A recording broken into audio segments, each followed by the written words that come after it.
Are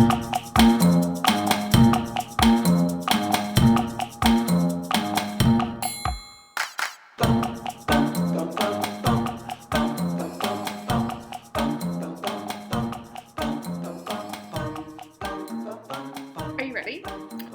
Am I ready? Am I? I'm always ready. Welcome back to From across the pond. the podcast. Are you trying to give a new theme tune there? No, not necessarily a new theme tune. I'm just trying to amp up my excitement because today is, currently it is 5:15 on the night before we go back to work. Which I don't know. It's like the really rubbish brother of the night before Christmas. Yeah, it's not the night before Christmas. It's the night before I go back to work. And I don't know. Before work and all through the house, anxiety was stirring. A bit like a mouse. Oh my god, don't talk about mice after what I was listening to before. Yeah, I don't know. I'm trying to amp up my excitement levels because I don't know, I am excited to go back to work, but it's been a while. Yeah. Do I know how to do my job anymore? I don't know. Looking forward to that inbox hitting you like a freight train in the morning. No, not at all. I'm not sure that I am. But I did just check my work phone for the first time in 100 years, and I have no missed calls or anything, and my bosses know how to get a hold of me on my personal phone, if there's anything important. But it's nice to know that people have respected my boundaries. Nice. Leave me alone. Yeah. I'm on vacation. Yeah. Which is one of the things I was going to talk about today, and that's the difference between vacations here in the UK versus in the US. Because I think actually this job is the first time I've really felt I can actually tell people sorry, I'm on vacation. Oh no, I've been doing that for a very long time. That's not a thing. It's like cricket, straightforward, defensive on the bat.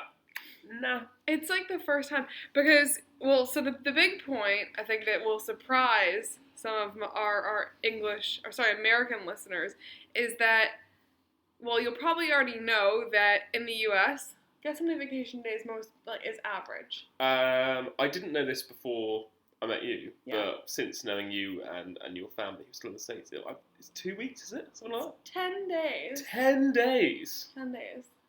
Including bank holidays? I don't know. That's a good question. I don't think so. I don't know. No, I think it's outside of Memorial Day and excluding stuff. bank Okay, but there holidays. are maybe 3 then that you... I don't know. Okay. That's quite specific. But for our American listeners, in the UK, you have, 28? The minimum here is 22. But everybody, excluding bank holidays. So once you add in the bank and holidays... there are 8 bank holidays. 22, that's 30. So you have 30 days. No, you don't. Really? Yeah. Whatever. There's a lot of vacation days here, and it's great. But, when I first moved here...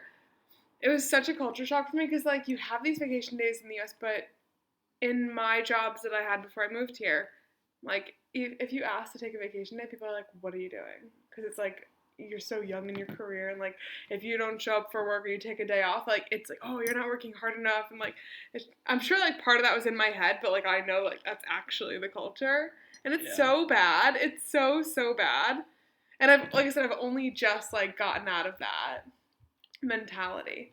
Yeah, it's really interesting though, because it's I feel like I'm fortunate I've also had good bosses that have encouraged me to take a bit use all your leave, don't be silly. But also I do think there is a cultural difference where you are more encouraged to take your leave here. Well, I think because you have so much to take, if you don't, I don't know. Yeah. They don't just give it for fun. There's got to be good reasons why people have leave. Well, do you think that speaks to a wider cultural difference to do with work? My impression, and this is just, I've worked with American companies, I've never worked for an American company, but my impression is in the States there is a bit more of a constantly... Workaholic culture, that's it's a badge of honor. A bit more glorified to be a work yourself to the bone. Yeah, there's definitely a culture that just glorifies being a workaholic. It's not great. Yeah, it feels more. This is again, I'm going on a limb, so correct me. It feels more hierarchical. It feels a bit more I think that really depends on the company. Yeah. That I don't think is necessarily. But I think what is true, I think in the States you can be dismissed much easier. Yeah. Here, if you were if you were fired for taking all your holiday days, you'd win so much in court. That's so easily. I don't feel like you get fired for taking your vacation in the US, but I think it is just like, what are you doing? Yeah. That's always a big deal. Like when Christina is trying to like come and visit us, she's always like, "Oh, I don't have that many vacation days," and I'm like, "Well, I've got 9 years of vacation left to take." I think that's one of the reasons why I'm like a little like nervous to go back to work tomorrow. Yeah. I haven't been to work in nearly a month. I signed off of work on, I believe it. Let me look it up because it was like ages ago. It feels like it was so long ago. I signed off of work on the 11th of December, and that is. Yeah, just over 3 weeks ago. Which, like I said, I feel really good because it's the first time I've ever really, like I said, my boss doesn't know how to get a hold of me if there's anything important. I even, like, texted my boss, like a couple days after I signed off just to be like, how's everything going? Do you need me to do anything? Because I didn't know what to do with myself because we're back in lockdown. But then, you know, she was like, seriously, enjoy your vacation. It's fine. Like, if anything comes up, I'll let you know. Which, like, is a good feeling. But it is funny that you've taken more days of leave just in your last stint of leave than you would get in a whole year in the States. Yeah. That is nuts. But to be fair, some of it over Christmas and like the office is closed for a couple of days or something like that. There are bank holidays in there, aren't they? Aren't there? There are like 2 bank holidays or something. Yeah. Obviously, Christmas Day. Everybody has off, and like New Year's Day. I mean, we should be careful to point out that it's not like things are perfect here. Like we still do get a lot of like workaholic culture in the UK, and it's not like all just easy and breezy. I think we really benefit of being like. I think we have like a little bit of that. I don't think. But I think we're like tempered by the European influence, which is much more like clock on, clock off. In my last job, I remember like the first time I really encountered this, and it was my second job in the UK, and I had a colleague in, I think he was in Italy, and I remember sending him an email, and I got an out of office that was like, thanks for your email, I am away for the entire summer. It was like for 2 fucking months. Oh yeah. I mean, like Italy in particular, like shuts down and like nobody, like not a chance. I'm fairly sure there's like a period in France as well where there's like 2 weeks where like no one does any work. Our business is based in France, and like we definitely saw that. Like there is definitely, I've done it before dealing with foreign offices of clients of mine of like don't even bother trying to get anything arranged in these days. But it's so nice. And like to be honest, I think that's one of the reasons why I felt okay. I wasn't thrilled that I had saved all my vacation days up because I had obviously intended to use them to go home. But and especially like when we were going into lockdown, like great. Now I've got 3 weeks in our house. What the heck am I supposed to do? But like I said, if my I love a chat. What? I love a chat. Bit of conflab. Stop saying that word. I like the word conflab. Yeah, it's from that makeup show, so... I have used the word conflab before we watched that makeup show. I've never heard you use that word in the entire almost 4 years we've been together. Part of my vernacular. I don't believe you. You know that was like the other word. I love a bit of rogue vocab. No, you very rarely. You've got great vocabulary, but you rarely exercise it. And to say that you use conflab before we watch the makeup show, I'm going to have to fight you on that one. Really exercising, take it out. Do some stretching. Why are you so weird? Go on a little vocab jog. Yeah, anyway, like I said, happy if my boss had called me, but she didn't, so I'm feeling a little ignored right now. But life goes on, so... Tomorrow, back at it. How are we going to use our vacation days this year? That's the golden question. January 3rd. Let's plan them all now. That is the golden question. I mean, who knows what we'll be allowed to do this year? Who knows? I think, and I was speaking to a friend earlier who was texting me and saying he wanted to do some sort of weekend trip with me at some point this year. Ooh. I'm not gonna name him on the pod, but yeah, a close friend of mine. A close friend? Very close friend of mine. Boy or girl? it's a boy. Just one of my harem of women. Oh, shut up! Get out of here. Absolutely not. Don't be ridiculous. But yeah, I was like, wait, where are you going? Well, I was saying I was saying the one thing that I feel this year has taught us of being we're in lockdown, we're out of lockdown, we're in lockdown, we're out of lockdown. It's just when there are windows of opportunity that we're allowed to do things and we think it's safe to do so. That sounds like a bad plan. You should take it. Even if it's just like we went to Devon this year and stuff like that. Like when Well, we could, I'll have like, you know, you should be saving all your vacation days because we will be in the great US of A next holiday period. Yeah, we will be. So save up your days. I might actually get to see a white Christmas. Never get that here. Oh, good God! We just I'm get so like sick a of smattering. this. Well, technically, I think it snowed this Christmas for all of like 5 seconds. Like, no, it definitely didn't. Nothing settled. No, it definitely didn't. It snowed up north.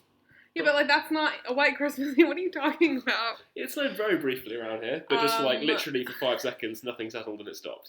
Well, I remember I FaceTimed my dad at one point. I think it was right before Christmas, and he was like, "Oh yeah, it's supposed to snow here tonight." Oh, how much? How much? It's like, "Oh, maybe like an inch or two." And we called him the next day, and there was like well over a foot of snow. And I was like, "Dad, what happened?" And he was like, "Honestly, like I'm still wearing shorts. It's fine." Well, I don't think any of our American listeners would understand is quite how much shitty the snow is here. Quite Oh wait, how there shitty is the snow is here, but also how like bad the infrastructure UK is not set up for snow at so, all. hang on. Let me just, before you jump into this, I've lived here for now, what? We said 6 years? 6 years? Something like that? Yeah. And in that time of living in London, it has snowed precisely twice. Once was flurries, and the second time was like an actual, like, decent snow, but we were in Milan. So I remember waking up in a hotel room. I was on like a business trip, and like Ben came with me like the week before, the week after. We did like a long weekend on one side of it. And I remember waking up in this hotel in Milan and like looking on Instagram and seeing like my friends posting all this stuff with like snow. I was like, oh, I bet they're on vacation or something. Nope, they're in London. It's just picked like the one time I'm not around for it to actually snow.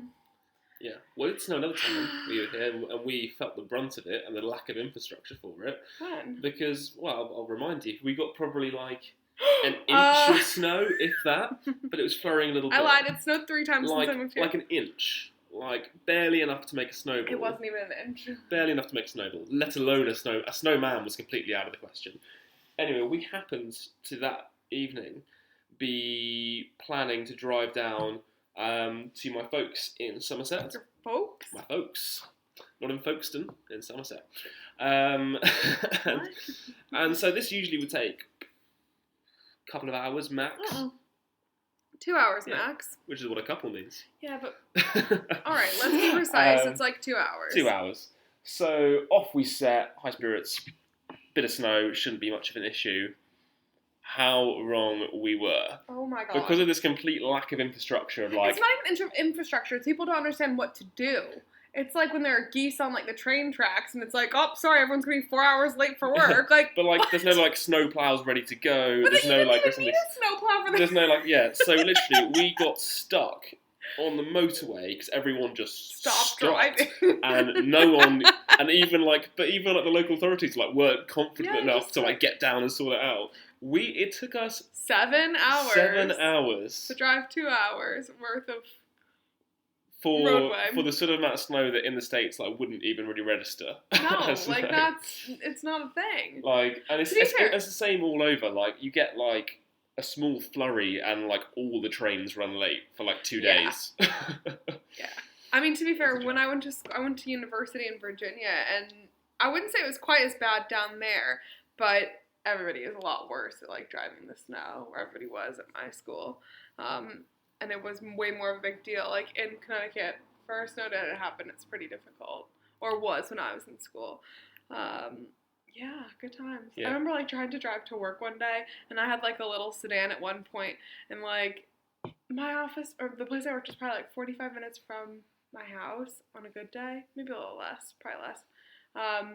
But there's so much snow, and I had, like, called my boss or texted him being like, I'm probably going to be late, and he's like, oh, like, come on, like, don't be late.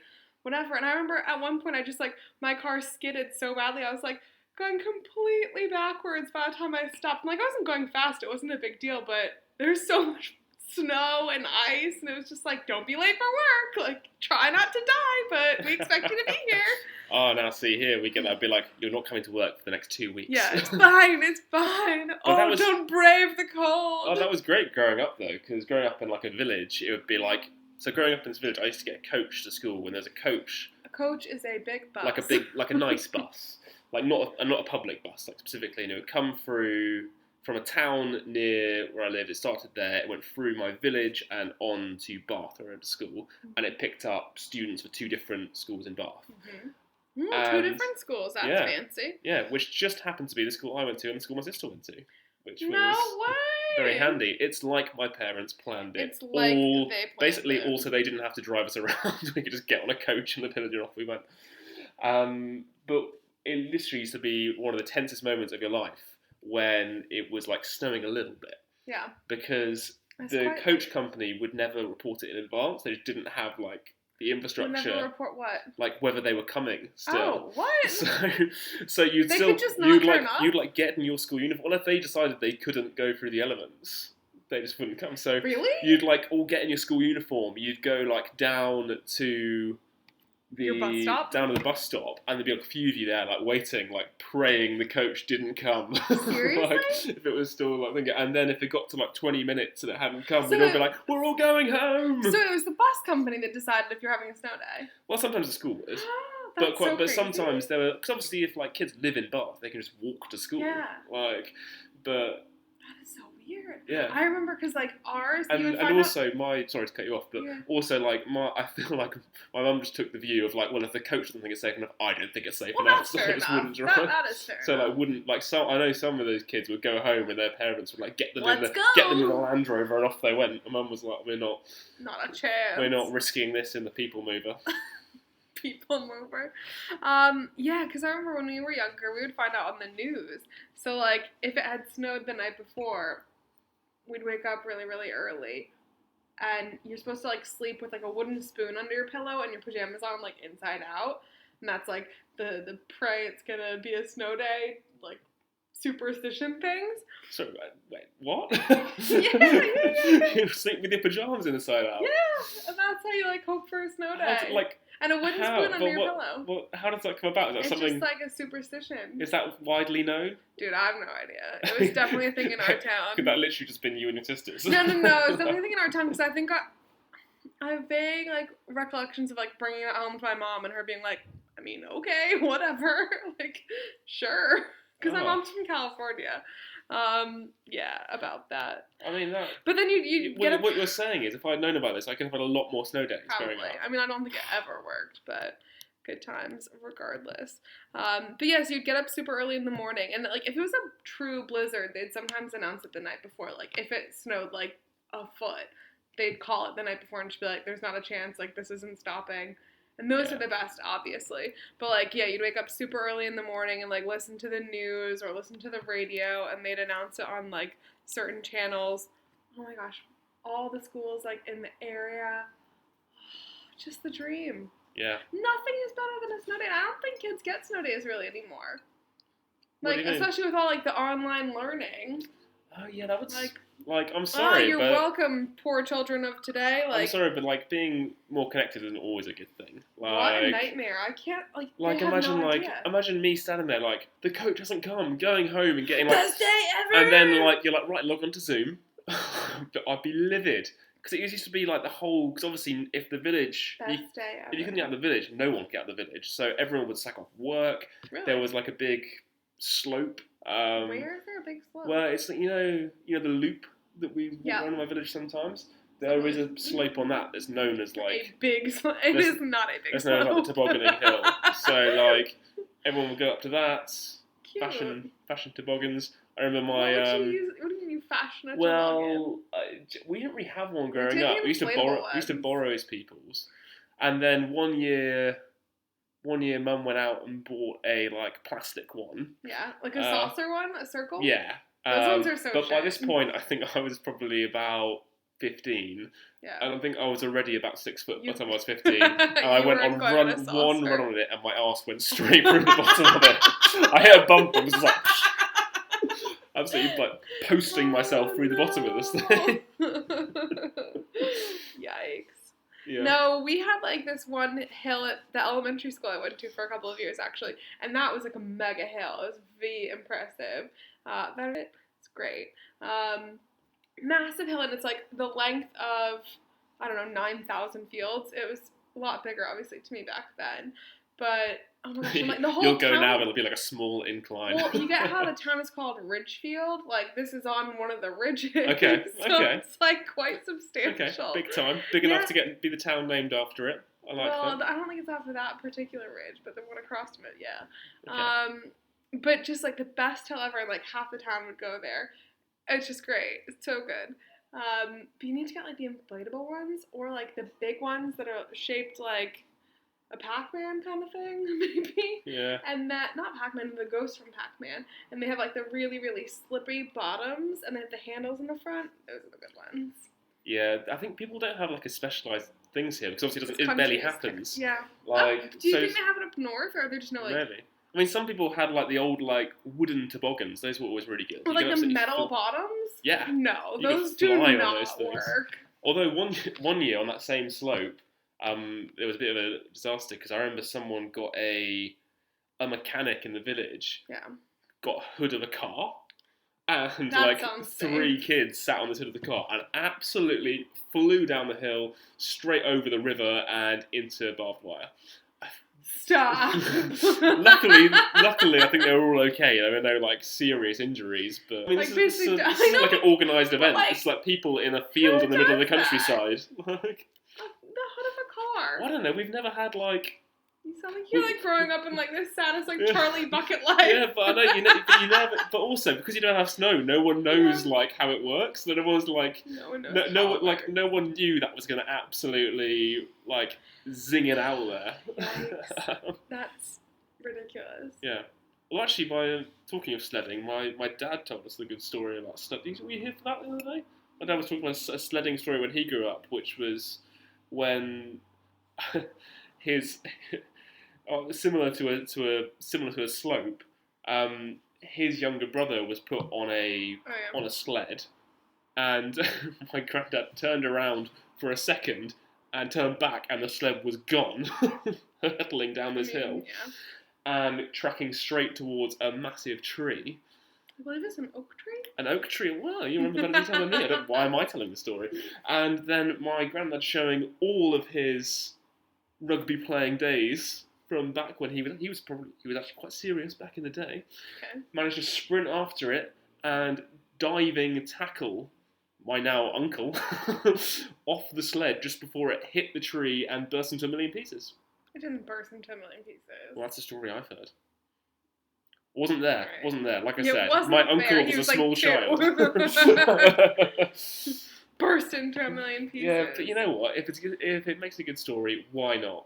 A million pieces, and that's not even a little exaggeration. Not even close. Yikes. Well, I wish we would have more snow here. It would be nice. Me too. But instead we just have freezing cold, yucky weather like earlier today. Yeah, we just get like sleet. Welcome to the mizzle life. Mizzle. Yeah, I heard mizzle for the first time over the past couple of weeks. That's a really? great word. Yeah. First time I had a mizzle.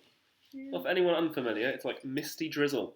I mean, I'm gonna guess people would have figured that out. Yeah, it is. Mizzle. It is basically what we live in for like 90% of the year. Well, that goes against your fact a couple weeks ago. Well, no, it's true because I told my mom that the other day, and she sounded very surprised. So I don't think she's listening as closely as I keep claiming. Well, it's like this because there's more rain in New York than here, but it's because it comes down in actual like rainstorms rather than here we just get like mizzle all year. Like it's so like low. It's like just dropping small droplets on us all year rather than like a bucket once a year. Yeah. Fun facts. Yeah, we're really pushing the boat out with fun for that. Yeah, well, I was going to actually tell everyone a funny story about something I discussed on the pod.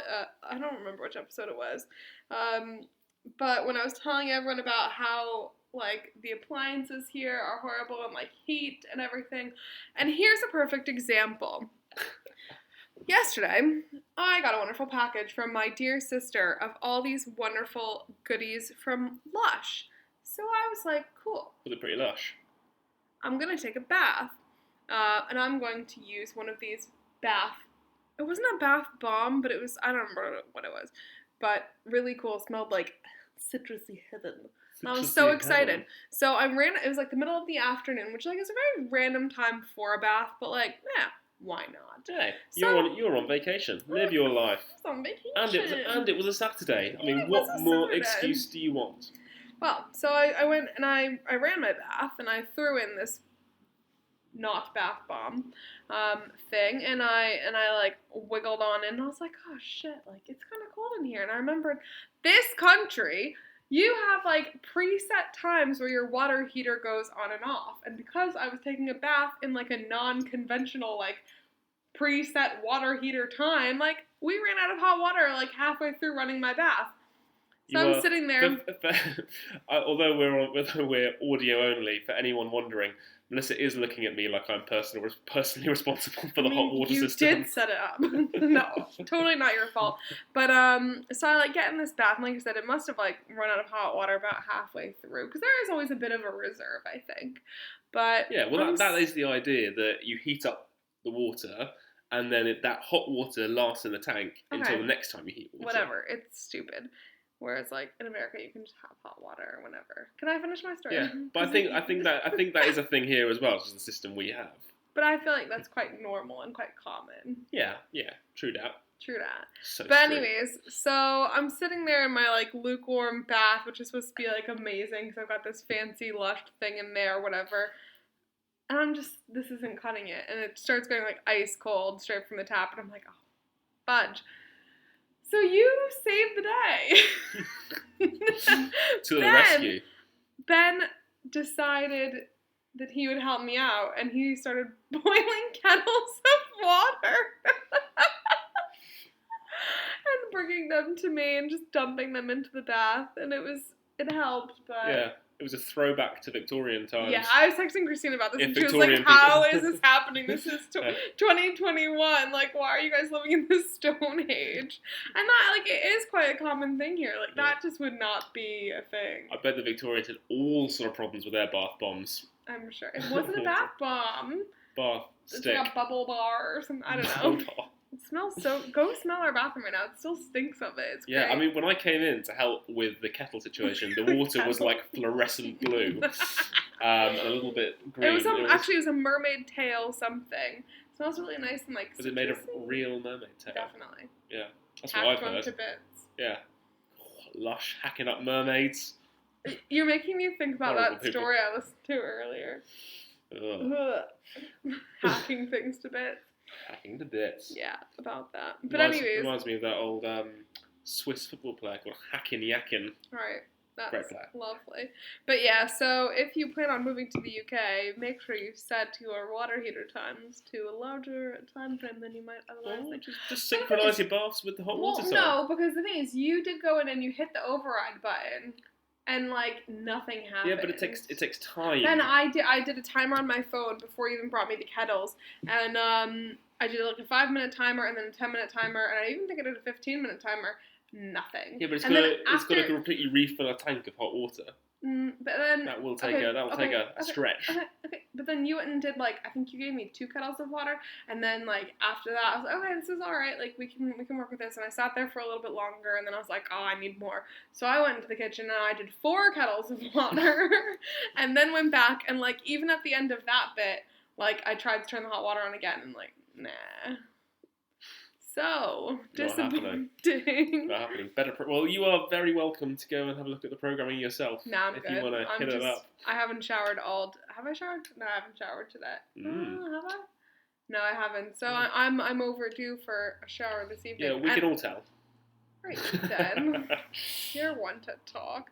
But anyways, she's also sensitive like that sleepy stuff, which I'm all about sleepy products. Yeah. I feel like, does that go in the bath? No, there's like a shower gel, and then there's like a bar of like something that like you're supposed to just rub it on and then like rinse it off or something. Okay. I don't know. So I feel like you love a sleepy product, and if you do use it in the bath, I'll have to like periodically, like every couple of minutes, just like check in, make sure you're not like underwater snoozing. That's good. Sleeping with the fish. Sleeping with the mermaid. Sleeping with the mermaid tail. No, I think it's like I said, it's shower gel, so I think that'll be the plan. While you're cooking dinner after I edit this podcast. Yeah. So you excited for work tomorrow? Yeah. Excited to go back. I think it'll be good. All right, well, give us your fun fact before we go. Well, I've got a couple of things. I've got a fun fact and a joke. Well, give us your fun fact first. We'll get to the joke. Let's hit the fun fact first, and it's a January-themed fun fact. And it's a bit of a weird one. Did you know that January, in typical years, is the best month ever? Is the month that has the highest rate of couple separation and divorces. Well, hopefully you'll like your birthday present that's arriving tomorrow, because if not, we might break up. Yeah, we're so excited. But I mean, that was crazy. And I read that, and it had no. Why are you surprised by that? It had no explanation. I started thinking about it, and I was like, okay, I could probably theorise one or two explanations, both of which are quite aggressive. Yeah, what do you reckon? I would guess that a lot of it is like after the holidays, people are just like so disgusted by their significant others, like family being like horrible and like racist or like politically like annoying. Or that did occur to me. Or the worst presents ever. Or they've taken their significant other to see their family and they've been like disastrous. Yeah, I think that's probably good. Or like just really, really bad gifts. Like if you got me like a potato or something. Like, yeah, or like really mismatched gifts. Like if someone had gone like all out, got like loads of expensive stuff, and the other one gets like a little piece of coal. I mean, I don't think you actually do that, gifts. I don't know. Alright, then the other thing I was thinking, which is kind of probably more brutal, is I was thinking it's because a lot of people like do, New Year, resolutions, new me, how am I going to spend my life going forward, and like how brutal is that? That loads of people would just be like, oh my god, I'm going to be such a better person this year because I'm leaving you. I mean, fair enough. Savage, or I'm like not here to judge. This brighter new future without you. Like, savage. I mean, whatever. You don't know what people are dealing with. Don't judge. It's fine. Alright, do you want my fun fact? My fun fact that's about London again. Hit me. So, of all the bridges across the river, what do you think is the one that's been around for the longest? Like, longest surviving bridge across the river. Does it have to be... in London. Does it have to be the original bridge, or there's always been a bridge there? Well, of course, there? it's been updated, and but yeah, longest standing bridge. London Bridge? No, Ben. It's my bridge. Richmond Bridge. Right outside of our door. Is it now? Yeah, isn't that so great? We live right next to Richmond Bridge, and it was first built in... I don't know. Just give me a guess. Well, I know London Bridge was around pre-Tudor period. But it's not the same London Bridge, but I guess then that's why I wanted to clarify. I think then it is the same bridge. Because London Bridge used to have shops on. It used to be the only thing into the city of London. How old do you think this bridge is? Okay, so I'm guessing how it's built right now would be how it is. Yeah. I'm going to go with 100 years old. Older? 1777. 1777? Fascinating, right? That's nuts. We live on that bridge. Yeah. That is crazy. I love that bridge. It's so nice. It's so cute. Yeah. Just while we're on bridges, I need to clarify for any American audience listening. London Bridge... London Bridge is not Tower Bridge. They're different bridges. This gets wrong so much, and it irks me. London Bridge is actually really boring. It pretty much is just a really bog-standard bridge that links like Southwark to the City of London. Tower Bridge is the cool one with the towers that lifts up the boats and stuff like that. So if you come to London, you want to go see Tower Bridge. You don't want to go see London Bridge. It's boring. It's boring. It's harsh to London Bridge. Hey, I used to work right by London Bridge. I've walked over it many times. It's pretty unremarkable. I used to walk over it twice a day, every day. Cool. Fun times. Very fun. All right, do you have a story for us, or a joke? It's supposed to be a joke. Wow, very hurtful. It will be a joke. Ben's joke of the week. We don't really do podcasts weekly, do we? What is our cadence? We don't have one. It's whenever I can wrangle you into a corner and do it with me. Wrangle sounds mean. It sounds like I'm some sort of cattle. So I've got a joke. Yep. So let's hear it. So there is a woman who gives birth to twins, okay. And she decides to give them up give them up for adoption. Okay. So to the circus? They get picked up by international families. Okay. One goes to Egypt. He's called Amal. And the other one goes to Amal, like Amal Clooney. Is it a girl? Like Amal. So Amal Clooney. Yeah, she's a girl. I think it can also be a boy's name. All right. And the other one, he goes to Mexico and gets called Juan. Okay. So years pass, and kind of, they don't think too much about the adopted twins, but they never quite leave the couple's mind. And one day, the woman receives something in the post, and she goes to it, and it's addressed from Mexico. Okay. And she opens it, and it's a picture saying, "Hi, this is your son, Juan, and just thought you'd like to know this is what I look like now, and I'm doing well, and it's a nice picture of him." And the mother is really pleased to read it, loves that he's getting on well, and turns to her husband and just goes, "Wouldn't it be so nice to also have a picture of Amal?" And he comes back to her and goes, "What do you mean? They're twins. If you've seen Juan, you've seen Amal." So stupid. Where did you find that? Don't tell us. All right. Well, I hope. I like that you got there slightly before I got there. I wonder the punchline may even be hidden because I think you got to. Well, I hope everyone has a great first day back at work tomorrow. Thanks for listening. If you've got any cool ideas for us, things you want us to talk about, email us at fromacrossthepondpod@gmail.com. We love you. I've been Ben. Day. I'm Melissa. Bye. Bye.